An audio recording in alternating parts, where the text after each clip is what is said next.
എനിക്കിപ്പോ സമാധാനമായ അമ്മ. എപ്പോഴെങ്കിലും അമ്മയ്ക്ക് എന്റെ ഭാഗത്ത് ന്യായം ഉണ്ടല്ലോ എന്ന് കണ്ടുപിടിക്കാൻ പറ്റിയല്ലോ. ഞാൻ ആരുടെ ഭാഗത്തെ ന്യായം കണ്ടുപിടിക്കാൻ നിന്നല്ല.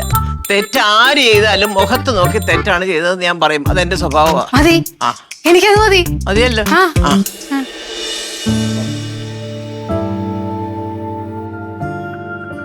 ചെറിയമ്മ, നീ ഉറങ്ങിയില്ലേ? ഇല്ല ചെറിയമ്മ, കിടന്നിട്ട് ഉറക്കം വന്നില്ല. അതെന്തു പറ്റി? അമ്മ അങ്ങനെയൊക്കെ പറഞ്ഞതില് ചെറിയമ്മക്ക് വിഷമമുണ്ടോ? ഞാൻ അതൊക്കെ അപ്പൊ തന്നെ കളഞ്ഞില്ലേ. മക്കളതൊന്നും ആലോചിച്ച് വിഷമിക്കുന്നത് വേണ്ട കേട്ടാ. ചെല്ല്, നാളെ സ്കൂളിൽ പോവളേ. അയ്യോ, എന്തു പറ്റി?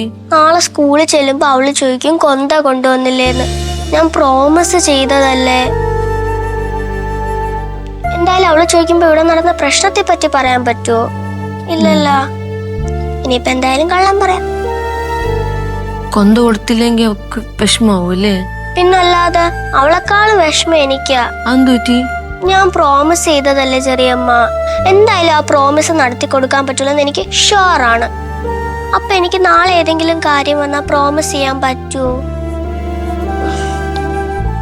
സാരയില്ല ചെറിയമ്മ, ഫ്രണ്ട്സ് ഒക്കെ ആവുമ്പോ ഇങ്ങനെയാ. ചിലപ്പോ പ്രോമിസ് ചെയ്ത കാര്യം ചെയ്യാൻ പറ്റിയില്ലെന്നിരിക്കും. അത് സാരയില്ല.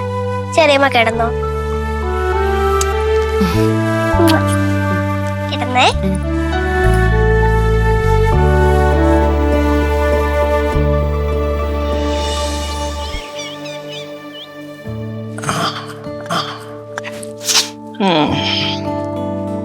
അമ്മ രാവിലെ എണീറ്റാ?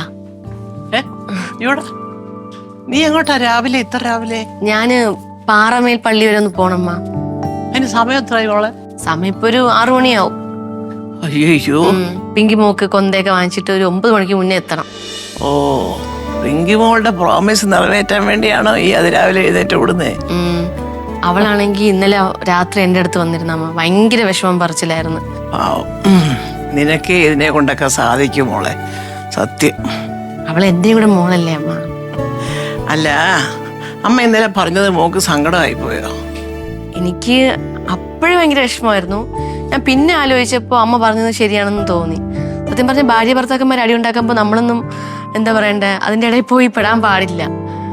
അവര് നാളെ ആകുമ്പോ അങ്ങ് മിണ്ടും. പിന്നെ ഉപദേശിക്കാൻ പോകുന്നവരായിരിക്കും പിന്നെ ശത്രുക്കളായിട്ട് മാറുന്നത്. കാര്യങ്ങളൊക്കെ പറഞ്ഞാൽ സൂക്ഷിച്ചൊക്കെ പോണം. എന്നെ വിളിക്കണം കേട്ടോ. വിളിക്കാനും അതാണ്, എന്റെ ഫോണ് സ്വിച്ച് ഓഫ് ആവും. ഇന്നലെ ചാർജ് ഇടാൻ മറന്നുപോയി. അപ്പൊ ഞാൻ വേറെ ആരെങ്കിലും ഫോൺ വാങ്ങിച്ച് അമ്മയെ വിളിച്ചോളാം. വേറെ ഫോണിൽ നിനക്ക് വിളിക്കാൻ എന്റെ നമ്പർ നിനക്ക് കാണാതെ അറിയാവോ? ഈ വീട്ടിൽ ആകെപ്പാടെ എനിക്ക് അറിയാവുന്നത് അമ്മയുടെ നമ്പരാ. ഞാൻ പോയിട്ട് വരട്ടാ. അല്ല മോളെ, നിന്റെ പൈസയൊക്കെ ഉണ്ടോ? പൈസയൊക്കെ ഉണ്ട്. ശരി, ഞാൻ പോയിട്ടോ. അല്ല സുരഭി, നീ പിങ്കി മോളോട് പറഞ്ഞു പോകുന്നെന്ന്? ഇല്ല, ഞാൻ പറഞ്ഞിട്ടില്ല. അവള് രാവിലെ എണീക്കുമ്പോ എനിക്ക് ഇവിടെ എത്തണം അമ്മ. അവക്കൊരു സർപ്രൈസ് കൊടുക്കാന്ന് വിചാരിച്ചു. അയ്യോ, ദൈവമേ, എല്ലാം നേരെയായി വരട്ടെ. ലക്ഷ്മി കുഞ്ഞേ, ലക്ഷ്മി കുഞ്ഞേ. എന്താ മുത്തോണ അനക്കുന്ന? എന്തുവാ? പേടിക്കണ്ട, പക്ഷെ പേടിക്കണം. പേടിപ്പിക്കാ കാര്യം പറ. സുരഭിയെ കാണാനില്ല. സുരഭിയെ കാണാനില്ലേ? അവളിവിടെ എവിടെയെങ്കിലും കാണും. എന്റെ പൊന്നേ, കാര്യത്തിന്റെ ഗൗരവം ഒന്ന് മനസ്സിലാക്ക്.